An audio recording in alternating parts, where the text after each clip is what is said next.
This is Coach Jason Ballard, and I'm a business wingman. Over the years, I've learned a lot from working in our family construction business, serving as a senior officer in the United States Air Force, and running 12 different organizations around the world. Many people helped me get to where I am today, and it's my mission in life to serve as a personal wingman to others.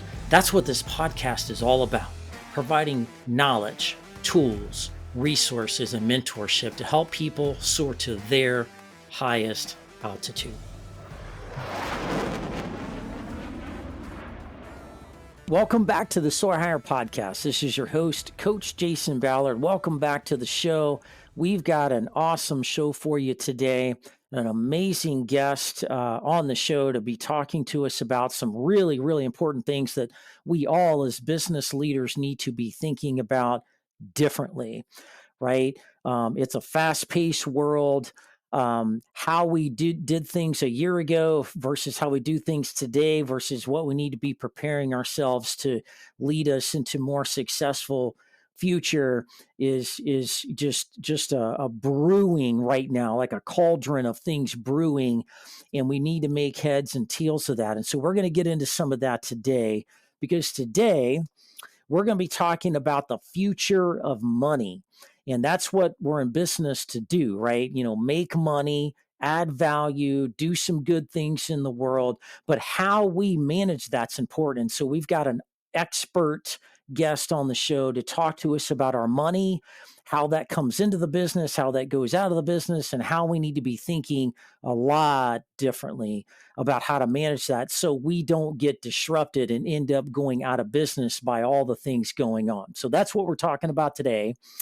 And today we have the privilege of having David Hartley on the podcast. Let me tell you a few things about David, because he's a pretty amazing guy. David is the managing partner of Anders CPAs and Advisory Group. He's got over 30 years of experience in helping businesses grow through technology, through innovation, and financial mastery.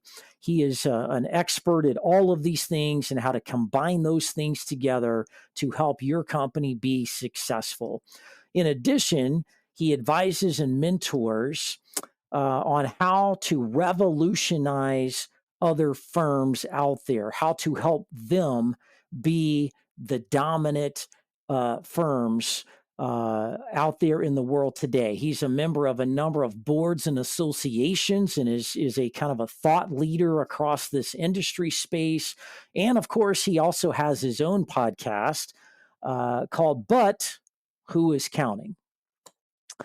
So without further ado, David, welcome to the Soar Higher podcast today. Thanks, Jason. It's great to be here. Looking forward to an engaging conversation. Yeah, me too. David, for the audience, tell us a little bit about you and your firm and kind of how you got to where you are today and some of the things you're doing for people out there. Okay. Yeah. So a little bit about myself. So basically, kind of an interesting aspect of my background is I started as a CPA and then I pivoted completely to technology. So I led technology for a public company for a while. And then later in my career, now I've come back to the CPA profession. So I have a different point of view than somebody that's been in the CPA profession, their whole career. And I've had a chance to work in some great organizations. And I think that's really made me a good advisor for clients, because I've seen a lot of different environments that, some are really good, some have struggled in other areas. So I think that helps me be a better advisor to clients.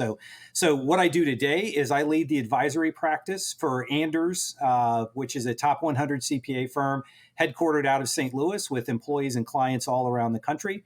And my focus is specifically on the advisory practice. So most folks thinking about CPA firms are going to think about tax services, audit services, and our firm does that, and that's really important. But my focus is more on the advisory side of the world. So my focus is on services that really add value to clients and make them more successful. So probably two of the biggest practices that folks would be interested in. The first is our virtual CFO practice.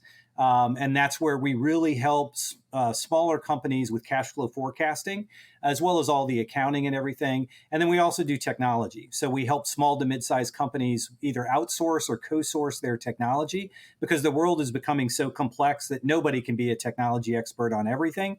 So we try to help clients with those services, and then really be a catalyst to help drive their success. Wow, that's pretty cool, man. So what made you go to school to be a CPA just to get back out of CPA and go be a technology person? What kind of technology things did you do? What made you jump ship and then come back again? Yeah. So I had a very wise friend in college that advised me. He said, I was trying to figure out what I wanted to be when I grew up. And he said, dude, you just need to study accounting. You don't have to be an accountant, but you need to study accounting because it's a language of business. I was like, okay, that makes a ton of sense. So that really, and also the other thing was, it may be unusual in today's world, but back in the when I graduated, it was like jobs were scarce. And Uh, so there was one place that you could always get a job, and that was as a CPA. And so that was another part of the appeal for me. But while I was doing that, like when I was in college, I worked for IBM and I was the campus rep for IBM. So I was always interested and engaged with technology. And so after about 15 years into my career, I had a client that I had worked with for a long time that their CIO announced his retirement. And so I said, well, what are you looking for in your next CIO? Because I was working with the executive leadership team, and they basically described me, a business focused person that understands technology, really more interested in outcomes than the actual technology itself, focus on customer service. They went through the list, and I'm like, that sounds a lot like me. We should probably talk. And so with that, then I got the opportunity to go do that, which was an amazing experience. And I think that's another thing that makes me a good advisor, is because I've been on the other side of the table and I know how hard it is.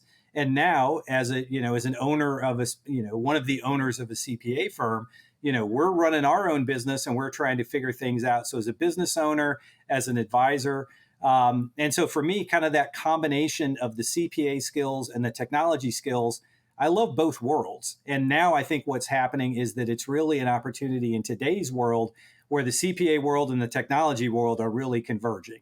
And I'm just happy to be, not necessarily at the center of it, but to be a part of it and get a chance to use the things that I'm passionate about and, somewhat pretty good at, to be able to bring those skills to the table. Yeah, that's a powerful combination right there, because a lot of these things are converging, whether you like it or not, want it or not, it's happening. And either you kind of get on the train or you don't. And so a lot of, traditional CPA firms, they do use some technology, here and there. Everybody's kind of using some software or something to do what they do. But really, Dave, what I like about you and your firm is you guys are on the kind of the tip of the spear. As a military guy, we use that term a lot, right? You're the tip of the spear. You're kind of out front, really pioneering kind of where things are going and helping shape that. And I think that helps you guys really, really stand out. And so let's kind of piggyback on top of that. Where do you think the market is now, and where do you think the market's going to be in the next 3 to 5 years? Like what should people be expecting as an expert that's out there in front of things, as an innovator like you? Kind of give us an idea of what to expect in here in the future. Yeah, and let's talk about the future in the context of the past, which is really, so I've been in this game a long time, so over 3 decades. And when I look at sort of when I started, and I actually I did a podcast interview on the Young CPA Success Show, and I was comparing, as a guest, I was comparing sort of when I entered the profession to the profession today. And when I look back on that, the change is dramatic over those 3 decades. Now, when I look at the next 3, 5, 10 years, I think there's going to be at least as much change as I experienced in 3 decades as what's going to be coming at us. And I think that complexity, just with the convergence of everything that's happening with technology and AI, and now you've got remote work and hybrid work, and all of these things are in flux. I think that you used the word cauldron earlier, and I Yeah. think it is like all of this stuff is moving around together. And I think there are going to be some real disruptions that come through the AI front. And so I think those are going to start to manifest themselves because this, when you think about ChatGPT has really been out in public view now for 18 months. And I think the things that are starting to happen now are we're seeing more and more products that are starting to deliver real AI functionality in their products. And I think we're just going to continue to see that over and over and over again. And I think when you think about small to mid-sized businesses, that's how most of them are going to get their AI capabilities is through the solutions that they already use today that they're gradually going to see start to be added to their suite of products. So then you think about, well, then how are we going to embrace these new features? How are we going to know? And, a lot of it comes down to change management because there is so much coming at us today. It's becoming almost impossible to keep up and it's overwhelming for our team members. And I think that's a big part of it as well, that we have to think about how are the humans going to react and interact with the technology. And I think that's going to be a big part of what drives success in the future is organizations that figure out how to get their teams to really embrace and not be fearful of technology and be willing to experiment and fail. And for leadership to be okay with that, I think that's going to be more required in the future era. And then I think as far as the CPA profession, I think you're going to shift that, a lot of maybe the compliance oriented things that have been done, in the past several decades. Well, I think you're going to see that start to shift where I think what we're already seeing from clients is that's not enough anymore. I don't want to meet with my tax guy once a year just to pick up the return. I want to have an active relationship with my CPA, almost serving as a business coach for me, a financial business coach that can help me better understand what's happening in my business and therefore make better decisions. I think that's a trend that you're going to see in the future is that focus to I'm not just okay with a CPA who's just, very passive. I want somebody that's actually saying, why aren't you thinking about this? Why aren't you thinking about that? Talk to me about the big decisions that you're making and let's talk about them and go through the pros and cons. I think those are the types of things that you're going to see start to play themselves out in the relatively near future for the CPA profession. Yeah, that's a really, really great point. Uh, even in my own business and even in the businesses of the people that I coach, that finding a really, good CPA, but a CPA that's kind of, has some forethought and is planning. Most of the CPA groups out there I see are very reactive. It's, oh, let's go into your books and figure out what you spent and how much money you took in. And then we'll produce a P&L for you 30 days after the fact. And then we can see what some forecasting's telling. It's very reactive in nature. And I don't see a lot of people doing they claim they're doing advising, but yeah, when you sit down with somebody every once a quarter and kind of go over a few things, that's not really advising in per my definition of advising, at least, right? Like it's a relationship. It is a relationship. A lot of what I see is a lot of the advising that's going on today is really just interpreting the past. And it's Yep. it's helping to understand what already happened. And I think the future of the CPA profession is you still need to do that. And the trust of a CPA, that's table stakes. You still have to absolutely trust your CPA. But I think the value starts to come then when you say, okay, that's what's happened in the past, but now you got to increase margins. You've got an inventory issue. Let's talk about ways you might be able to tackle that. Or there's somebody on your team that you don't have that you need to go find. And so, as a result of understanding business maturity and the stages of business, those types of things, your CPA should be able to assess where you are and say, okay, the other thing that I think is going to become even more crucial in the future is industry expertise. So your CPA of the future, we think, will not be your local CPA because I think that's sort of an era that was great. But now when you think about, do I really want to work with my local person, or do I, if I own a coffee shop, don't I want to work with the CPA firm that really understands coffee shops really, really well and can Yeah. immediately come in and say, your margins are way out of whack. Your food costs are this and they should be this. I mean, that's the kind of thing that it's like, that's the person I want. That's great that I have a local person that maybe I can go sit down and talk to in person. But man, I'd rather have somebody that knows my business in and out that can immediately come in and ask me the hard questions or say, like, for example, at Anders, we have, I think, 70 to 75 clients that are in the digital agency space. And so, therefore, when we work with digital agencies, marketing firms, SEO firms, those types of things, when we interact with them, we can easily tell, man, you're way out of whack with our other clients as it relates to this. This appears to be an issue. Your people aren't busy enough. Your people are too busy. You're not charging enough. Like those are the things that, because we work with so many of them, we're able to add value in that space. We've got other verticals where we do that as well. And we view that as a key part of the future, is that deep expertise. Because now if in the old days, if I was a coffee shop expert, how many do I have in my local community? Maybe 10 that I can advise. Now you think about it, I can advise coffee shops anywhere in the world. So suddenly my total addressable market went from 10 to 10 million. And I can add a lot more value than I ever could before, because now I can do it remotely. We can connect online, we can do other things, and I can have access to your information, and I can become a coach from anywhere. And I think that's another trend that we're going to see, is that deep industry specialization, because that's how you're going to drive a lot of value. And that, I think, is something that we're seeing already, but I think is going to become even more prevalent in the future. So what does that relationship look like? We're talking about,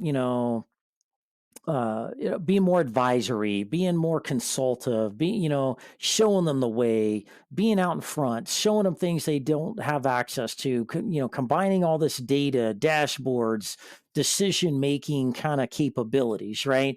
So in the future, ideally, what would that relationship, if I was a business owner, like, I got a coaching business, um, ideally, how would that work? If you were my advisor, my CPA, it sounds like, we're not, yeah, I'm not really hiring a CPA firm anymore. Yeah, they're going to do the books and they're going to do my taxes, but really that's just, 25, 30% of what all that you may provide. So how would we work together? Right? Break that down for me, so our me and our listeners can understand what's a day in a life of doing that. Yeah, I think it's a great question, because I do think it's fundamental to the changes that are happening. So today, generally with CPA firms, you buy a service.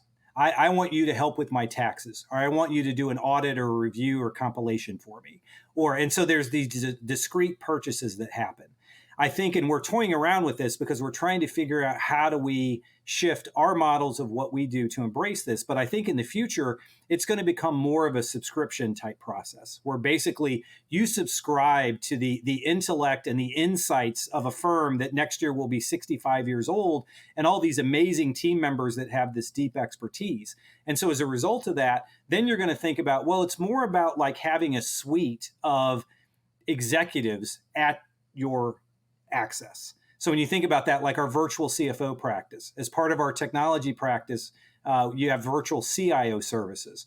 We're looking at HR consulting. We do things, from a marketing perspective. So it's really having all that expertise. And then basically, rather than you having to hire a full back office and all these leaders, basically it's a firm that can fill that role for you. So we'll do the traditional audit, tax, those types of services. But then that's when we really become part of your team. And a CPA is no longer this other thing that you interact with once or twice a year. It actually becomes like, with our virtual CFO clients, we meet with them almost every single week. And there's a different purpose to each meeting in the month, where one meeting we're going to talk strictly about the 13-week cash flow forecast. The next meeting, we're going to talk about more strategic things. We're going to think longer term. After that, we'll have a meeting. We'll focus more on tactical business matters that are right in front of you that we need to make decisions on. So it becomes that cadence of where you're constantly interacting with one another. And then we realize, man, you've got an issue over here with inventory. So we need to shift. And instead of doing these other things, which are less important for you today, now we need to bring our industry and our supply chain people. We need to work more closely with you on that, because that's how we're going to add the most value to your business today. So I think rather than these one-off discrete solutions, I think we're seeing more clients already that are saying, hey, I don't know what I don't know. So you guys do come and look at my business and help me see what those opportunities are, and then work with me to make it better. And I think that's part of what we're going to see. That's part of that future CPA relationship that doesn't necessarily happen very well today. Yeah. Excellent points, Dave. Excellent points. I want to follow back up on something you were talking about, this kind of this integrated team approach, kind of in years past, there's just been this notion, you hire, a number of people to do your finances and things internally, then you may outsource your taxes or some specialty audit things to other people. Um, with people being so hard to find, and I'm not just saying people, warm bodies with a pulse. Like everybody needs to have highly trained, competent people. The days of just kind of throwing bodies at things in this, tight economy and in highly competitive world we live in are pretty much over. Like people really need to be specialized and qualified, and it's really hard to find them. It's hard for businesses to go out there and get recruiters to go through the process and hope they show up, and they may be competent but yet they have the skills of the people skills of a pine tree or something, right? Like it's really hard to get all of these dynamics pulled together.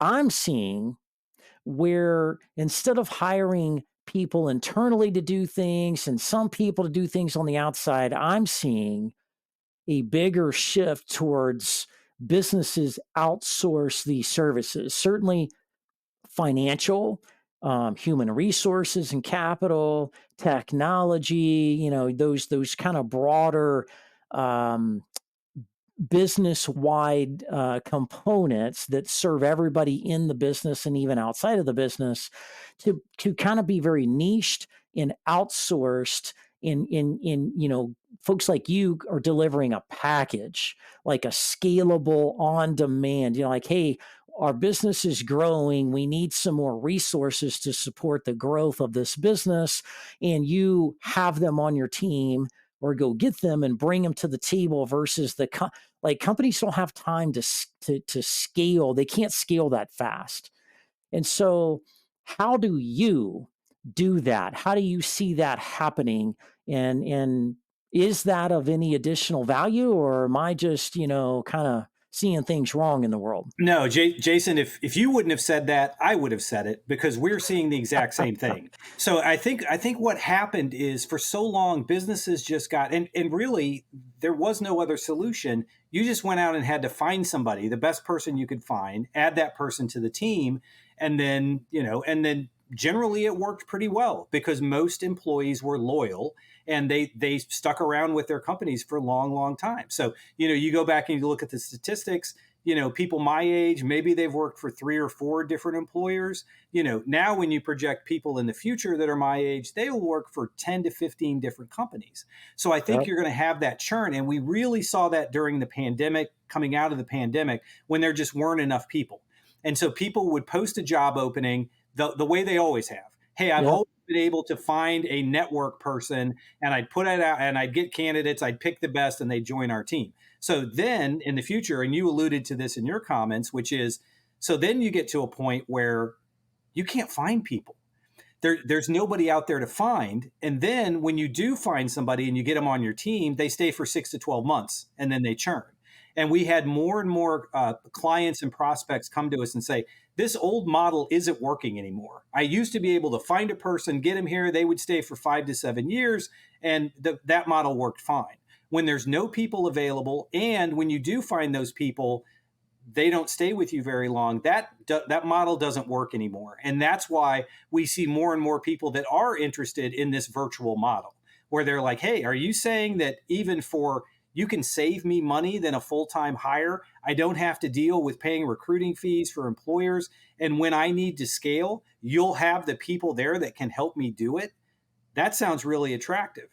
And so that's a lot of what we're hearing now as we explore these models, because that old way of doing things just doesn't work today, and it's going to work even less in the future. The other part of that is when you did find somebody, they say a job requires you to do 8 things really well. They may do 5 of those things really well, but there's 3 that they're not really great at. But you've got that person, and so therefore you have to use that person. When you think about this in the future, and it's like, I'll bring 2 different people. I'll bring somebody that does those 5 things really well, and then it's a different person that's going to do these other 3 things well. And you step back and you look all of this, it's more efficient, it saves money, and I get better outcome and a better product. And I think that's why these outsourcing solutions are going to win in the future, because that old model that used to work really well, it just doesn't work anymore.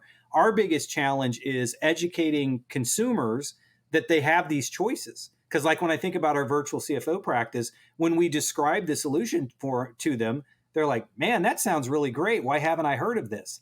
And it's like, that's part of what we're trying to do, is to get the word out and create education that this other model is probably better for you than the way that you have been doing this in the past. You talk about employees and they're hard to find, and you need somebody with some people skills, somebody with obviously the technical, functional skills, and you're in a very technical space, very detail oriented work that you guys do. The other side of that coin I wanted to add to this conversation is that if you're a business leader, you going out and trying to find an accounting person or a financial person or an accountant or whatever, all these different types of things, um, it's going to be extremely hard to find them as we go in the as you mentioned. However, even if you did find them, as you said, they will only stay for a certain period of time, because people that do specialized work don't have a rougher time interacting with people that don't understand what they do. Right. I was in the tech business a long time, and it was really a challenge for people in the tech space to go talk to the senior leaders and give them all the information on what's going on and which solutions to use and how to leverage it differently. And a lot of people just don't get it, and people feel kind of alone, kind of on an island, like it's, one group versus another group. And so where do these people go? They gravitate to the herd. They go to places where they can be around like-minded people that understand what they do. And so they're going to gravitate to you and your team that's doing great things out there, where there's a concentration of like-minded people that talk each other's language and just can mesh together, versus being this one or two off group that's kind of hidden in the back cubicle section that's doing something that very many people talk to on a regular basis unless they need something, right? So it is paramount, if you're a leader out there in business today, to be thinking about two sides of the coin here when it comes to talent and your ability to retain them. And the stark reality is, even if you were, you handed out pizza and donuts to everybody every week, and you went around, giving people, Chick-fil-A gift cards every day, and you coddled people every day, you're still not going to keep them. There's too many forces at play. You have to specialize, and you have to bring things together. The other side of it that I love about your model, David, is if you go hire little Johnny and little Susie and they're sick, or they're on maternity leave, or somebody dies in their family, or they get hit by a bus, or anything happens to them, you're stuck with nothing. With a group like yours, if people come and go, you've got a bench. There's always people to serve their needs. It never stops. And there's diversity there. I think that's huge value for what you and other service providers are providing, is you offer a diverse bench that covers 360 degrees of all of the things that somebody may encounter, that can be added to the plate. If you didn't have that, now you've got to go Google search some special person or special group out there and hope they're the right group to bring in and consult, and they charge you an arm and a leg, and you're just making it more difficult for yourself as a business leader. Yeah, and we do all those things you just described. We see all of that, because it is if you're the and we see, and especially, so our client base is mostly lower middle market. So these are small and mid-sized businesses. And so when you think about it, Yeah, we have one marketing person. We have one technology person. We have one or two or three people in accounting. And you're right that, when you're in that area and nobody in the business really understands what you do, it's not very fulfilling. And then you do see a lot of turnover, and you're right. And so, like, on our clients, we keep a ton of information about them, so that if something does happen and somebody leaves or something, somebody moves on or whatever, then basically the 80% of the information we've learned about that client is now documented somewhere. So very quickly somebody else can jump in, get up to speed, and start adding value a lot faster than if you had to go through a search, then you had to onboard somebody, and then you had to train them and get them up to speed. So all in all, it's just, it's a much more efficient and a much better solution to what that world looks like in the future. Yeah. Yeah, in the military, we called it the speed of need, right? And that's getting faster and faster and faster. And it's sometimes unpredictable. Sometimes, things come out of left field. Things can happen in a moment. I have a client just a few weeks ago where one of their competitors, kind of imploded within about a week or two. Some bad things really happened and they kind of imploded. And, my client was going down a certain path with a certain business strategy. And when that happened, we kind of hit the brakes and said, time out.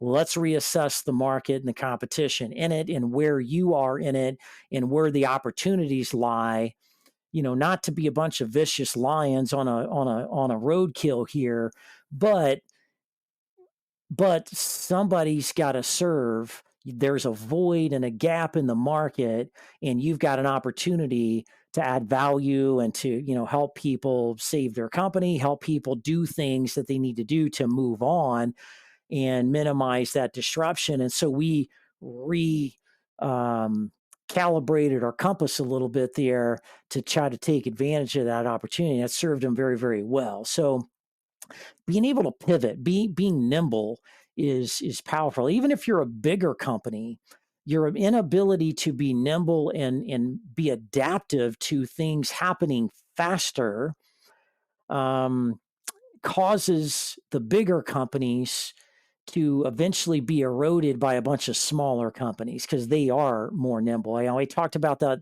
on the last week's podcast, talking about decision making and the process of that and how to do that, faster and more efficiently. Because at the end of the day, business really is about decision making. Yeah, there's money, yeah, there's compliance, and yeah, there's all these other factors. But at the end of the day, your success lies in your ability to make good quality decisions. So, as an advisor, one of the most important things people need to be paying attention to is their revenue, their profit, and their cash flow. So, how do you help people cut through all of these things and make faster, better quality decisions in how you are working with them, especially in this advisor, trusted, kind of agent in the company? Yeah, and one of the things that you have to recognize, is that the vast majority of business leaders, business executives are really good in their discipline. Like, they're a salesperson or a product development person. They're great with relationships, but it is rare to find somebody that's that, and then also really deeply understands financials. And so it's not a knock against anybody. It's just the reality that we can't be an expert in all the things that we would love to be an expert in.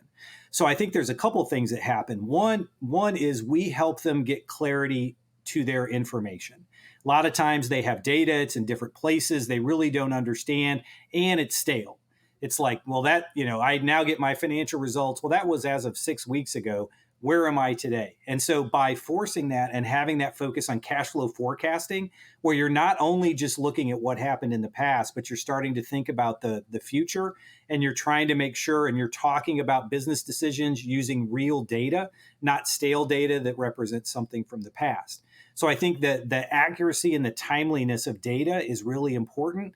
The other thing is that our virtual CFOs, when they interact with clients, it's an educational process. It's really about, okay, here's what I see. Help me understand what's happening in your business, because this is what sort of and I know we've talked about this, particular decision or topic in the past. Let's talk about that today. Where are we? You were going to try this. Did this work? Did that work? So it's really, a lot of it is also when that's not your gift, you don't talk about it because you don't want to be the person that's exposed as the person that really doesn't understand that subject matter. So therefore, a lot of the financial stuff doesn't get discussed. And you have a lot of people crossing their fingers and thinking that if we just do these things, margins and money will follow. It's like, well, did you know that you can actually design that into your business? And you can actually know that as you make these decisions, whether you're going to be profitable or not. And then you need to come back and revisit the assumptions and have that be an ongoing dialogue. So that then if you're doing all of those things, if you have accurate and timely data, then if you have it in a format and if you've been educated on it, then if we're having constant discussions about these things, you may bring something up and I'm like, but you're forgetting about the fact that you just committed in the second quarter to this massive order that is going to basically max out all of your systems and your cash and everything. You really can't do that at the same time. Oh yeah, that's a good point. I wouldn't have really thought of that. That's the kind of thing that when you're actually involved as an advisor in the business, that then you're able to have those conversations and talk about things that before would not have been talked about. And I think in any of those disciplines, it's really important that when you have an expert in that area, they're going to know a whole bunch of things that you don't know. And that's a lot of times when I think about the value that we provide to clients is that we do bring up things that they need to be thinking about that right now they're not even thinking about. And by bringing those topics up and forcing the discussions around that, bringing the relevant data to have the discussion, therefore you're going to get better decisions because you're actually looking at all of the facts coming into play. You're not going off a hunch. You're not going off of, well, this has worked for me in the past, so I hope it's going to work again. You've got these different point of views coming to the table with accurate and relevant data. Therefore, we can make better decisions as an organization. I think that's a great way to kind of bring all that together. And thank you for that. I think that was well packaged and delivered, David. I think there's one more thing that as a business leader, you need to be thinking about because it's a paradigm shift as well. Back in the day, not too well, for today in looking back into the past, there was kind of this general notion for the most part that contractors or vendors or outsourced people that weren't quote unquote W-2 people, those people were separate. Like here's the core team, here's the W-2 people, here are the people we supervise and manage and I guess control their paychecks and their benefits, and they work for me directly and I can influence them on a day-to-day. And then there's these outside people that we hire to come in and they do their thing, and they're really not, they can kind of come and go, and they're almost like, I'll say second class citizens almost, like everybody looked at the vendors like, you're working for us. You need to prove something to us and give something to us and earn our money. And there was this kind of strong management take on them. And if the vendor didn't do what they wanted to do, when they would be, fire them or really, beat them up, and that still exists today. I've been in some companies here recently, and there's kind of that notion. There's one particular software group that I am familiar with and engage with, and they have some mid-level management gaps. They hire contractors to do various work for them, and they're having trouble finding a qualified manager that has people skills and all the right things to really lead the team. But they got this contractor over here who's perfect fit. And so we were talking one day and I'm like, well, why aren't you talking to him about that? Well, he's a contractor. I don't care. Why aren't you talking? Well, he doesn't want to be a W-2. And I was like, I didn't say he needs to be a W-2. Why aren't you talking to him about that? Well, contractors can't supervise our people. Where does it say that can't? And I went through this process of really challenging them through that and completely flipped their mindset there.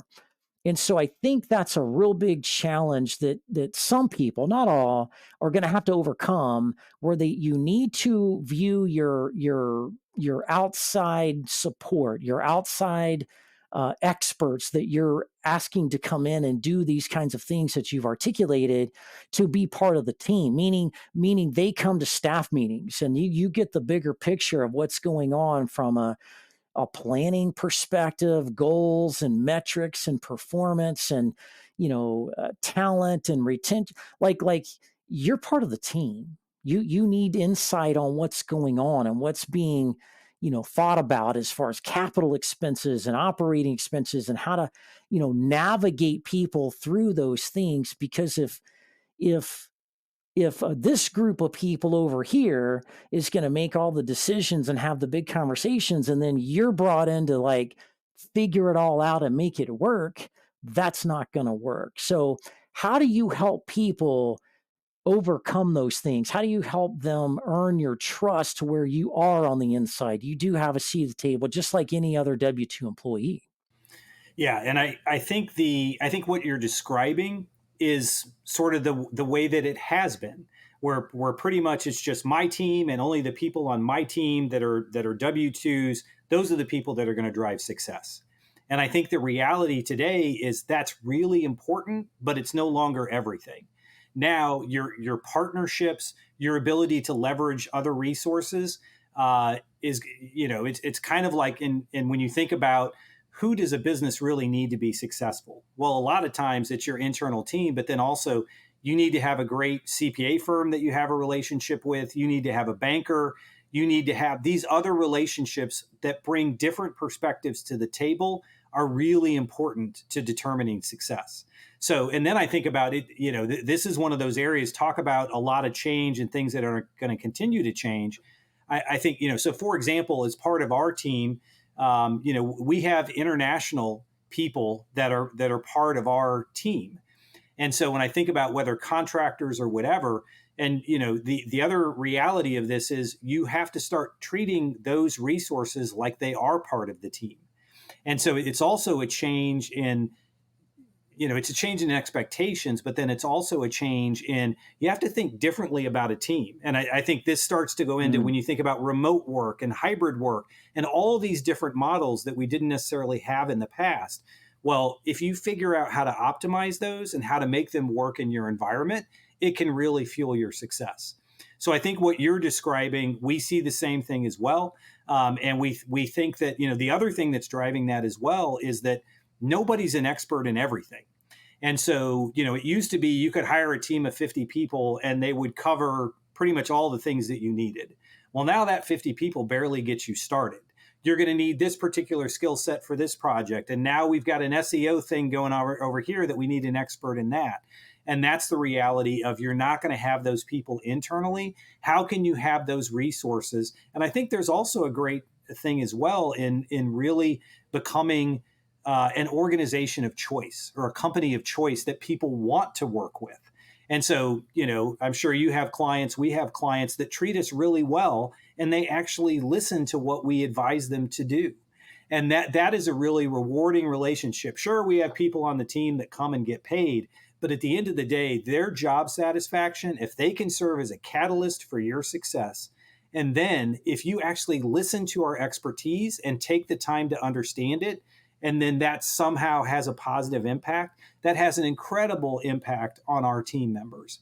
And so I think when you think about that as an organization, you've got to figure out culturally how you can embrace this model of pulling resources from everywhere. And even if they're not a W-2, even if they're an organization and not just a person, how you can have these relationships as part of your mix and how you can capitalize on them and make them work. And then I think, just in general, I think the firms and the companies that figure that out and really become a desirable place to work with, I think that gives you a huge advantage because then the talent's going to keep coming back because they work with you on something, they were treated well, they were respected, you paid them timely. You had clear expectations set up front, and you delivered on your expectations. They delivered on theirs. Kind of all of those things. That's going to be really critical in the future. And it's also an opportunity because it used to be you could only recruit kind of within 50 miles of your office, and that's who you were pulling from. Now you have access to an entire world because you probably, a lot of the services that before you've had delivered in person, you can now probably tap an expert that's nowhere near you that basically can work very effective virtually. And you need them to consult with you on a particular subject matter. You don't need them all the time, but there are certain critical decisions that you need that person's point of view and input into. And that's the kind of thing, if you can figure out how to harness that collective of knowledge of your entire network as opposed to just your employees, I think that is, and faster decision making, I think those are a couple of the factors that are going to drive success in the future. Absolutely. And David, thank you so much for really giving us some really good, honest, heartfelt conversation today about what's really going on, where we're going, setting expectations, and just being real about how we need to be different. How do we need to be thinking going forward into the future? And so as we kind of wrap up today's show, kind of bring it home here, we're talking about your money, and your money needs to be managed by experts that understand every aspect of how money comes in and goes out of your organization, how to maximize that, how to get the most profitability out of that, how to be efficient with all of the things that surround that money so you can stay a vibrant competitor in the market. You can grow to whatever level you want to grow and really make a big impact in the world. So, Dave, as we kind of wrap up, what would you say would be the top, couple things that people need to be focused on the most to ensure they're maximizing their money, they're managing that money to the best of their ability? So I think number one, you've got to have good data. A lot of times people don't have an understanding of really what their data is and where that information resides. So you ask somebody about their sales in the last quarter, which by service line, which are you making the most margin on? The answer a lot of times is I don't know. I don't have access to that information. So I think that's going to be critical to have that. But I think also it's a lot of the things that we've talked about, which is the pace of change is going to pick up dramatically going forward. So how are you going to basically have the people in your camp that you trust that can be part of that discussion and that dialogue with you? And I think that that's really important for organizations because it is going to be different in the future than it is in the past.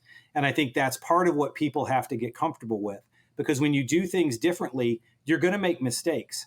You're going to have things that don't work, and you've got to be willing and okay to accept change. But if you have somebody that's there with you from a financial perspective that can help you understand, hey, if you make that decision, you're putting X amount of capital at risk. Or if you try this and here's your investment. And the other thing is, if you've got a good advisor, they'll ask the hard questions, which is, okay, if you're going to invest in this new line of business and you're going to launch this, it's going to cost you X. Where is that money going to come from? Then the second question is, if this doesn't work, what are the things that we're going to look for to determine when we need to stop investing in this and we got to go a different direction? And then if you have a good advisor, a good financial advisor, they're going to come back to you. Let's say it's 6 months or a year or 2 years. That person's going to come back to you in 6 months and say, where are we with this? We'd committed by this day that we were going to have, this much revenue or this much profit from this, or it's just not worth doing. And so we have somebody on your team that's willing to ask those difficult questions. And especially in subject matter, which a lot of business executives who are experts in their area, but not necessarily financial experts. You've got to have the right people who are willing to ask the hard questions and be part of that decision-making process. And I think if you find that person or that firm that can help you with that, then at the end of the day, that's going to drive a lot of success and very positive outcomes for you. Dave, thanks so much for being on the show, man. I think you've added just a massive amount of knowledge and insight that really people can take away and do some things with and better set themselves up in the future. So if people want to get to know you better, want to learn more about what you do, want to talk to you, ask you questions, what's the best way for them to connect with you and reach you? Yeah, so both for me personally and for the firm. So I'm a big LinkedIn person. I learn a ton of LinkedIn, and I think that's a great example of those people don't work for me, but I'm learning from all of these people that are willing to share their knowledge. So connect with me on LinkedIn. So LinkedIn.com/Dave Hartley is there, and then also as a firm, Anders publishes a ton of thought leadership, and you can consume that either by connecting with us on social media on all the platforms or going to anderscpa.com. And you can get access to all of our thought leadership there as well. So those things would be good. And then also, as you mentioned at the top of the show, I do produce a podcast. It's called But Who's Counting? And as part of that podcast, we're in season 3 now, and we're specifically talking about innovation. And we're talking with business leaders and business executives about their innovation journeys and how did they get there, and sharing some stories. We just recorded an episode where somebody she admitted as a young professional she made a $2 million mistake, and it was interesting hearing about how she dealt with that. What ultimately did she learn from that? What did that turn into? So we're getting all of these great stories around innovation, and those are the types of things we're going to continue to bring as part of that. So follow But Who's Counting on all the popular podcast platforms, wherever you consume your podcasts from. Awesome. Thank you so much. We'll also put all that information in the show notes as we always do, make it easier for you to reach out to David. So awesome to have David on the show. Learned a ton. It's really not about the money. It's everything that surrounds the money that really allows you to maximize your money.